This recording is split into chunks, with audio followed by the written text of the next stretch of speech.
using AI all wrong in planning and actually getting dumber. Let's get to it.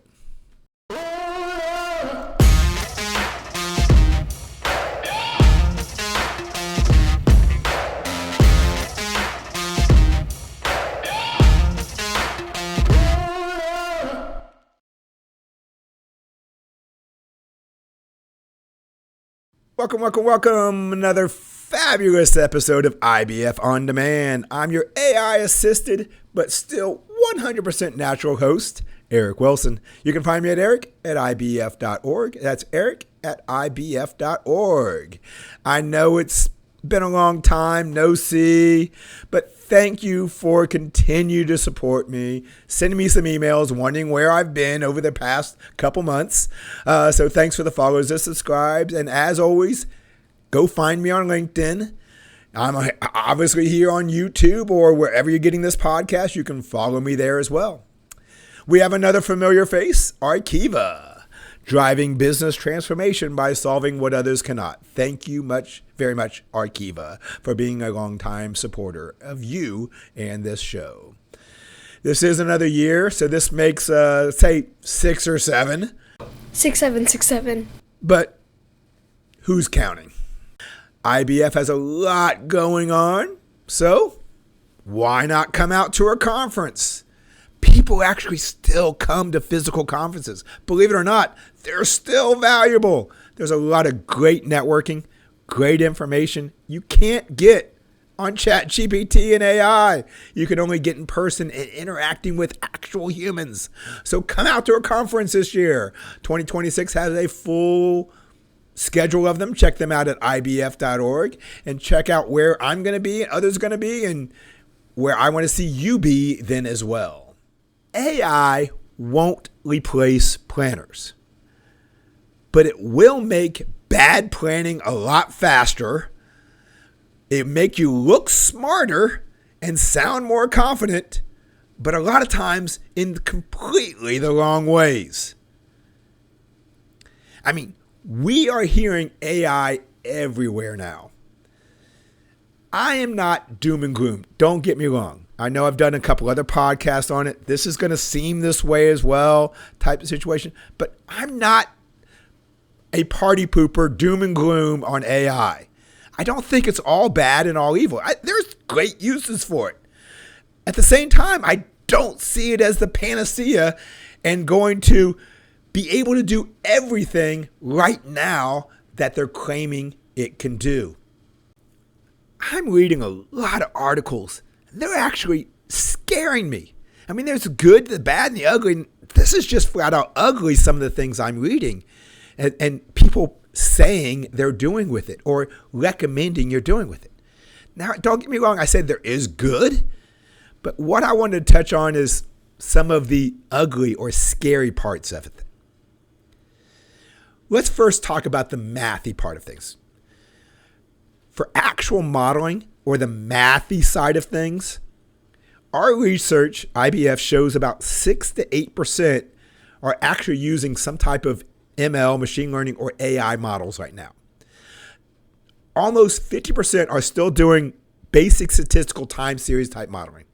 Another 20% is doing some type of causal model. There's still a good chunk of people out there, almost 15, 20%, that are doing a lot of judgmental with information because they don't have the data and information, or they have good insights they can add into the modeling process. So about 6 to 8% are using ML models.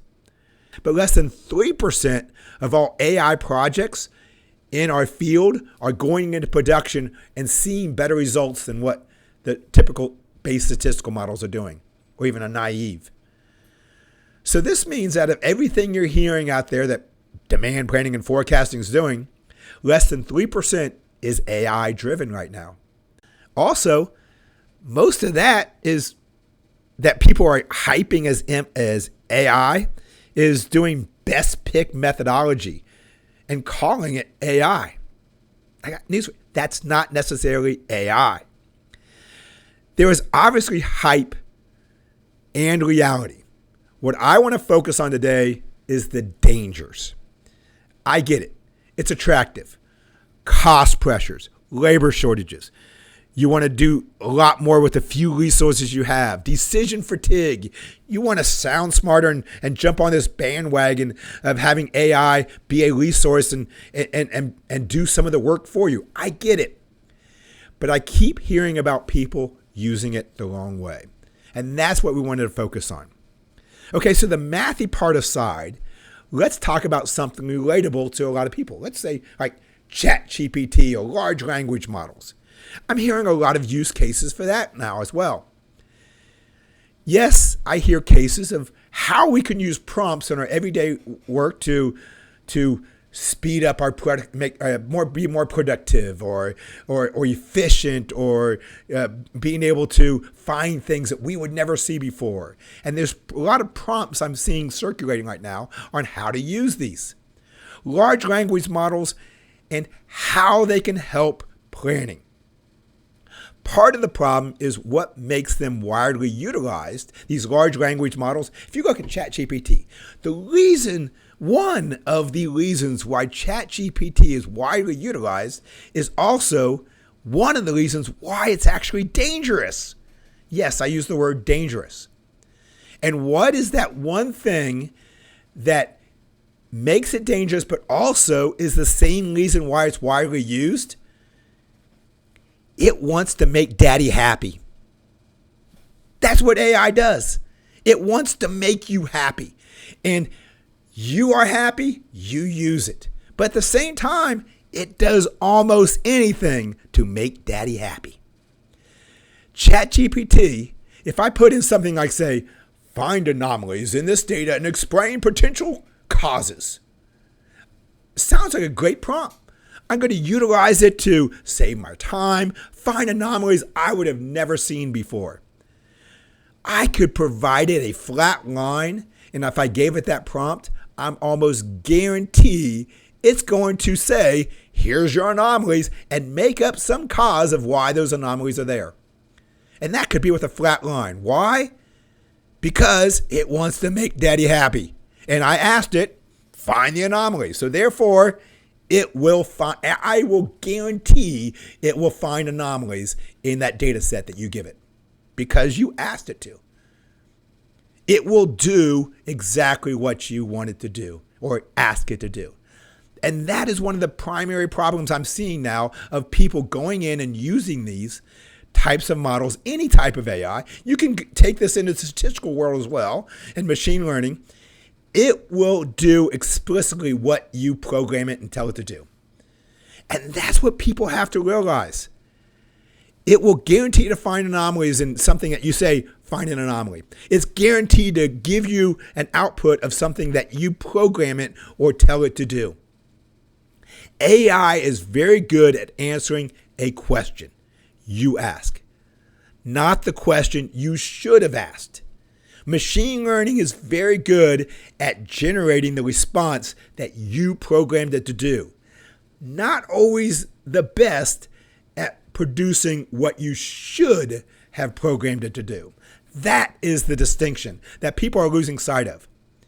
And with that, we have a lot more problems then as well. Besides just that, AI has some underlying fundamental issues we have to deal with, or it has to deal with, or we have to figure out how to deal with. Model drift. When you're looking at this, I know I said the math it was done, but I want to do some quick math with you right now. Right now, from what we see, over 50% of the content now, we have surpassed the 50% mark. Over 50% of the content out there available on the internet or wherever it is, on the internets, 50% of the content out there has already been generated by AI. So over half the information available out there to us has been generated by AI. It is estimated, 38% estimation, that content created by AI right now is factually wrong. So I said, let's do a little bit more math. 38% of everything AI creates could be factually incorrect. And it's drawing from over half the information out there that AI has created. Now, if you keep this cycle going, these numbers will exponentially grow. After 9 cycles of AI reproducing itself, it's almost non-existent. I'm actually saying as information continues to regenerate itself, as we can see everything out there that's variable as information is continuing to recycle and regenerate itself, in 4 to 5 cycles, we are doomed unless we get a handle on this now and figure out this, how to look at information that is correct and information that humans are adding into innovative new type of thought, new ways of looking at things. We need that human insights into it, or at least re-look at the models and the way they're deteriorating. The other thing we have to look at, as I said, it's making us dumber, is the Google effect. I didn't come up with that word. Actually, psychologists actually coined that phenomenon when people were looking at GPS. Remember Google Maps? Wonderful adventures. We can't get around anywhere without them. Matter of fact, it's proven we can't get around anywhere without them. Frequent reliance on GPS navigation can negatively affect spatial memory and our own ability to form mental maps. It is proven. They did a large study and looked at Google Maps and said, guess what? People can no longer form mental maps. They lose spatial memory. They are actually, connections in their brain are no longer connecting like they used to because they have an over-reliance on technology doing it for them. Stop and think about what I just said. Connections in the brain stop connecting because there's an over-reliance on technology doing something for them. Does that sound a little bit familiar and a little bit scary to anybody out there? Google Maps isn't AI. When you start looking at agentic AI and AI actually doing things for you, making appointments, scheduling, or in your daily planning, finding anomalies, being able to forecast, figure out the impact of relevant inputs we'll bring into it, how to be able to communicate it. Every step in your planning process, AI being able to assist you. Think of the reliance of that in AI, what it's going to do to you. You're no longer going to be able to understand seasonal patterns like you did now. You're never no longer be able to explain and determine anomalies like you can now. You're no longer going to be able to communicate it and be able to explain why something is occurring like you are now. The more reliance we put onto it, the dumber you will get in your process right now. So I do hope it gets smarter in what it's doing. Oh yeah, let's go back to what I just said. Models are getting dumber. So the models are getting dumber, and guess what? We are too. And we're accepting they're getting dumber because we don't know any better, because we're getting dumber as well. So we have a lot of big problems coming on. So, okay, what we have to do is we have to have humans in this process. And I hear so many times it's okay to use AI as long as we have humans review it, humans in the process, and humans are part of this, and humans and AI sing kumbaya, and we all do things together. Unfortunately, what I know is that's a myth. A study showed that 90%, actually 92%, but maybe AI generated that number, so I don't know if to believe it or not. But according to the study, over 90% of AI goes unchecked. It goes unchecked and gets reported straight out of what it says.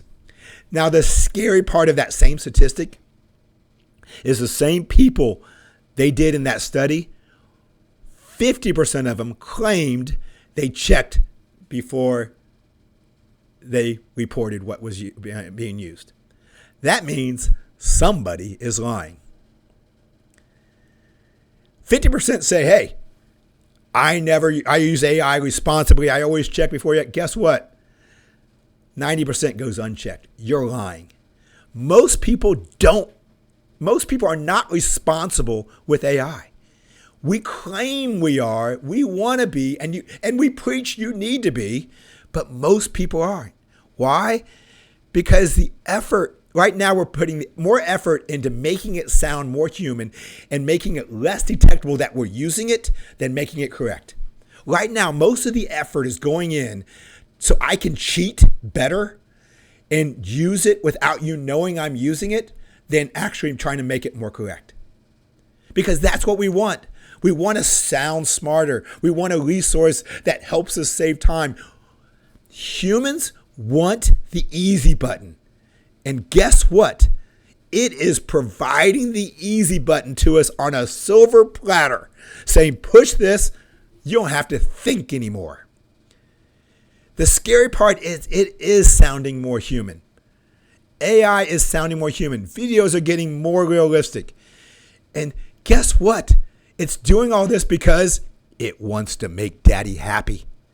And daddy is happy because it's doing our job for us. And I can do all these things. And people think that I'm doing this work now.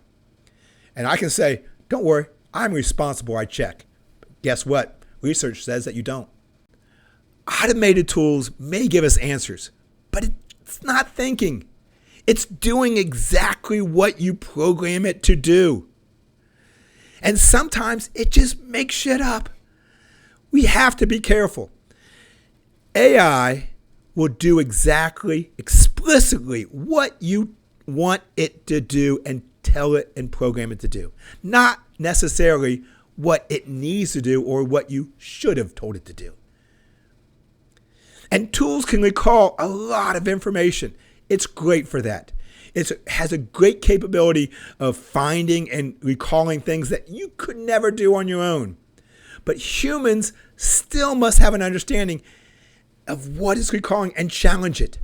One of the things I always say, if you're putting in a ChatGPT prompt or any type of thing, you don't want to ask it a question you don't have a reasonable expectation of what the answer is going to be. I'm not going to ask it something that I have no idea or have a reasonable expectation because guess what? It's going to give me an answer. It's going to tell me to put glue on a pizza. Same way with an AI or ML model. I'm not going to create a model. I don't have a reasonable expectation of what it's doing and how it's getting the results because it will give you an answer. And if you don't know how and why, you don't know if it's a reasonable answer, and you don't know how to challenge it. To challenge AI, we need to, as humans, understand what it's doing, how it's doing it, and a reasonable expectation of what kind of results it's going to give us. And then there's this over-reliance sometimes without that challenging, without that understanding. There's an over-reliance on technology that will make you dumber. It dumbs down your own mental faculties. It's proven. As we rely on it doing it for us, as we're provided that easy button and keep pushing the easy button over and over again and not doing any of the hard work ourselves or understanding what it's doing, you will lose those understanding and be perfectly okay with it. I mean, I guess ignorance is bliss, and we're all driving to a blissful ignorance together. Or we can maybe cut down a little bit of that over-reliance and be less dependent and more use it as a tool. The best AI is challenging your own thinking. Let's turn it around. Yeah, I said we as humans need to challenge the AI. We as humans need to understand it. Here is what I believe, in my opinion, the best use case for AI. Challenge you. Challenge your opinion. Help you understand what you are thinking better. That is by far. Here's what I think. Here's what I'm seeing. Tell me where I'm wrong. Here's what growth. It can actually help you with your growth opposed to make you dumber. It can make you smarter the same way if we use it properly. AI for challenging us, not replacing us. That is where I see the best use cases of AI going forward. Here's the reality. I'm not saying AI will not someday cure cancer. But the truth is, it's not today. It's not curing it today. I'm not saying AI will not fundamentally change what you do and how you plan. I mean, I've been talking about this since 2018. Go back and fact check me. I was doing webinars and I was doing conference speeches talking about AI in the next 10 years, which guess what? We're almost there. And it's scary, some of the things I was talking about. But at the same time, there is good, there is bad, and there's ugly. And I've been seeing a lot of ugly lately, and I had to call it out. Just because it wants to make daddy happy, still, it might not be the right answer and the right fit for what you're doing. Well, that's a wrap. I'm going to go read the chatbot comments and see if I made any of them mad. My name is Eric. You can find me at eric@ibf.org. That's eric@ibf.org. Thank you, Arkiva, for driving business transformation by solving what others cannot. And welcome to 2026. We're in another year, and IBF has a lot going on, so check out ibf.org. We're going to have a lot of town halls. We're going to have a lot of conferences. We're actually doing some new on-demand things as well, because I get some people don't want to come out. You should. But some people want to sit in their pajamas and have AI do everything for them. So for you, we're going to dumb it down for you, give you an easy button and be able to watch from home. So we're having some on-demand stuff coming out. There's a lot more coming out as well. So check it out at ibf.org.